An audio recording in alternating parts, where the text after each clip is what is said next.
George lived in a cozy little house in St. John's, Newfoundland, right near a bright red lighthouse. He loved his house, he loved his toys, and he especially loved quiet mornings where he could build magnificent Lego castles without interruption. But then, something big happened. George got a baby sister. Her name was Lily, and she was tiny, with little button eyes and a sweet smell, like warm milk and sunshine. George was very excited at first.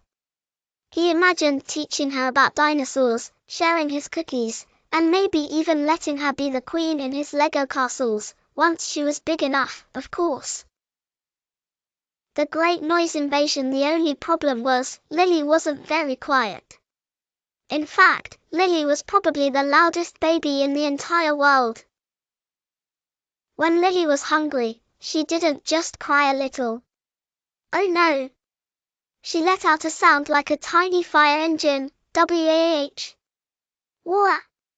Wah! Can you make a loud baby crying sound? Pause for kids to make crying sounds. When Lily was tired, she didn't just fuss a bit. She would twist her face into a crumpled prune and let out a series of ear-splitting screams, like a seagull who'd lost its French fry. Eee! Eee! Can you make a high-pitched screaming sound? Pause for kids to make screaming sounds. And when Lily needed her diaper changed, oh boy! She would wiggle and squirm and make a grumpy rumbling noise in her tummy, followed by a very distinctive, well, you know. And then the crying would start all over again. George's quiet mornings disappeared. His magnificent Lego castles kept toppling over because of the sudden wah or e. Even his favorite picture books seemed less interesting when read to the soundtrack of Lily's many noises. The wobbly tower and the crumpled drawing. One afternoon, George was trying to build the tallest, most magnificent Lego tower ever. It was going to be taller than Signal Hill. Piece by piece, he carefully stacked the colorful bricks. He was almost at the top. Wah! Wah! Lily cried from her crib in the next room. George sighed. He tried to ignore it. He carefully placed another brick. Almost there. Eee! Eee! Lily let out a mighty shriek. George jumped, and the tower. Crash! It tumbled into a pile of colorful plastic. George felt a hot, frustrated tear prickle his eye. Another day, George was drawing a beautiful picture of a whale swimming in the ocean, complete with icebergs and puffins.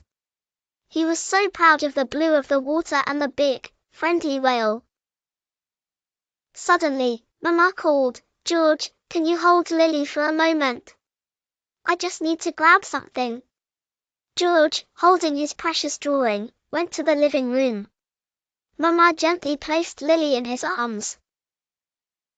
Lily, who had been quiet, suddenly looked at George's drawing, grabbed it with her tiny, surprisingly strong hands, and before George could stop her, crumple! She squeezed it into a tiny, wet, crumpled ball. George felt his face grow hot. Lily, he wanted to shout. He wanted to stomp his feet and throw the crumpled drawing across the room. He felt a giant jar in his tummy. Can you make a frustrated ga sound? Pause for kids to make a ga sound. But then, he looked at Lily's face. Her button eyes were looking up at him, wide and innocent. A tiny bubble of spit popped on her lip, and she made a little gurgling sound, almost like she was apologizing. Pause for kids to make a soft gurgling sound. Please like, share and subscribe. Bye.